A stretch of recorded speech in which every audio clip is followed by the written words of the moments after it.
नमस्कार मंडळी. बायबलमधल्या काही भविष्यवाण्या अरे बापरे इतक्या गूढ आणि रहस्यमय असतात ना की त्यांचा अर्थ लावणं खूपच अवघड वाटतं. पण आज आपण त्यापैकीच एका सर्वात प्रसिद्ध भविष्यवाणीचा उलगडा करणार आहोत, प्रकटीकरणातल्या त्या श्वापदाचा. चला तर मग या स्रोताच्या आधारे बघूया की हे सगळे संकेत नेमके काय सांगतात. ही भविष्यवाणी सुरूच होते एका जबरदस्त आणि खरं सांगायचं तर थोड्या भीतीदायक दृश्याने. विचार करा, समुद्रातून एक श्वापद वर येतंय. त्याला 10 शिंग आहेत, 7 डोकी आहेत.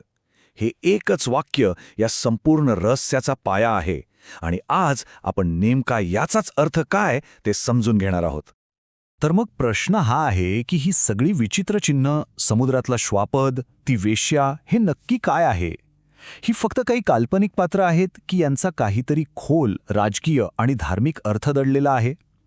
खरं तर याच प्रश्नाच्या उत्तरात या संपूर्ण भविष्यवाणीची किल्ली लपलेली आहे. आता बघा, कुठलीही मोठी कथा समजून घ्यायची असेल तर आधी त्यातील प्रमुख पात्र कोण आहेत हे ओळखायला हवं, बरोबर ना? तर या भविष्यवाणीच्या मंचावर नक्की कोण कोण आहे, चला त्यांची ओळख करून घेऊया, म्हणजे पुढची गोष्ट समजायला सोपी जाईल. तर या गोष्टीतलं पहिलं आणि सगळ्यात महत्त्वाचं पात्र आहे लाल श्वापद. या विश्लेषणानुसार हे दुसरं तिसरं काही नसून एका जागतिक राजकीय शक्तीचं प्रतीक आहे. म्हणजे एक जागतिक श्वापद सरकार जे अगदी प्राचीन रोमन साम्राज्याप्रमाणेच संपूर्ण जगावर राज्य करेल असं म्हटलंय. आत्ता दुसरा पात्र आहे बॅबिलॉनची वेश्या. गंमत म्हणजे ही कुठली राजकीय शक्ती नाहीये, तर ही आहे एक धार्मिक व्यवस्था. या विश्लेषणानुसार ही आहे बॅबिलॉन पोपशाही, जी पडद्याआड राहून त्या जागतिक राजकीय सत्तेवर म्हणजे त्या लाल श्वापदावर नियंत्रण ठेवते. आणि इथेच एक खूप मोठा खुलासा होतो. सुरुवातीला ज्या समुद्रातल्या श्वापदाचा उल्लेख आला होता ते काही तिसरं वेगळं पात्र नाहीये, तर ते आहे पहिल्या 2 पात्रांचं मिश्रण. म्हणजे बघा, जेव्हा ती धार्मिक व्यवस्था म्हणजे वेश्या त्या राजकीय सरकारवर म्हणजे लाल श्वापदावर स्वार होते, तेव्हा त्या एकत्र शक्तीला समुद्रातील श्वापद असं म्हटलं जातं. आणि मग येतो जमिनीवरचा श्वापद, ज्याला खोटा संदेष्टा असंही म्हणतात. याचं स्वरूपच फसवे आहे. तो दिसायला कोकऱ्यासारखा अगदी निष्पाप दिसतो, पण बोलतो मात्र अजगरासारखा. हा लोकांना चमत्कारांच्या जाळ्यात ओढून त्या समुद्रातल्या श्वापदाची पूजा करायला भाग पाडतो. तर मग या सगळ्या पात्रांमधलं नातं आपण एका सोप्या समीकरणात मांडू शकतो. समुद्रातील श्वापद म्हणजे बाबेलॉनची वेश्या अधिक लाल श्वापद.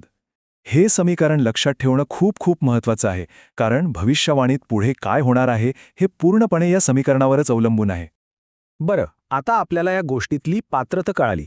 चला तर मग यातल्या एका संकेताच्या जरा अजून खोलात जाऊया.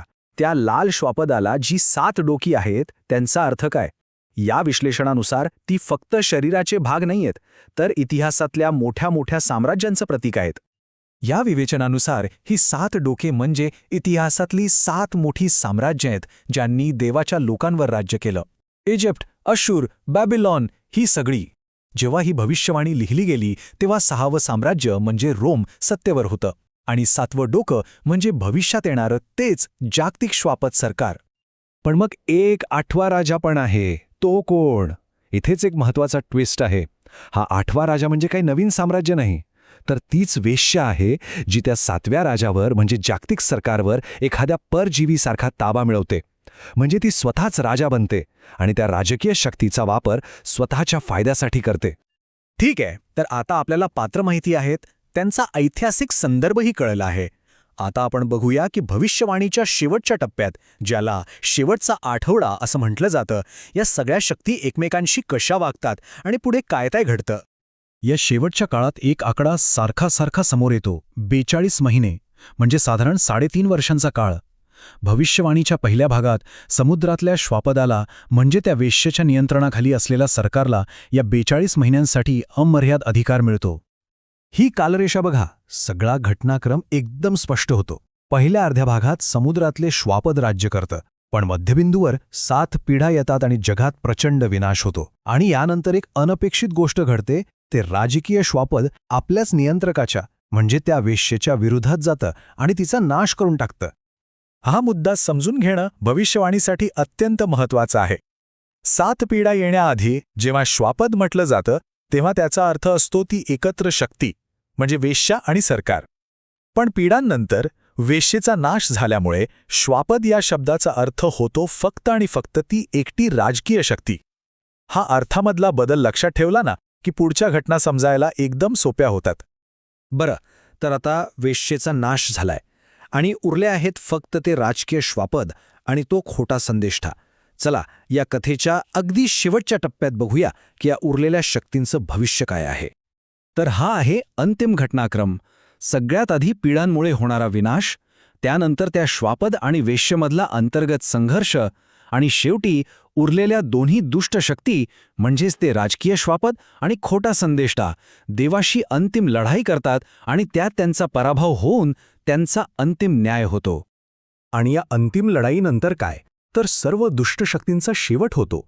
सैतानाला कैद केलं जातं आणि असं म्हटलं आहे की पृथ्वीवर शांततेच्या एका नव्या युगाची सुरुवात होते जे हजारो वर्ष टिकतं. तर या संपूर्ण विश्लेषणानंतर आपल्यासमोर एक महत्त्वाचा प्रश्न उभा राहतो. आपण अशा भविष्यवाण्यांकडे कसं पाहायला हवं? केवळ एक प्रतिकात्मक मार्गदर्शक म्हणून की भविष्याचा अगदी शब्दशः नकाशा म्हणून? याचं उत्तर कदाचित प्रत्येकाने स्वतःसाठी शोधायचं आहे.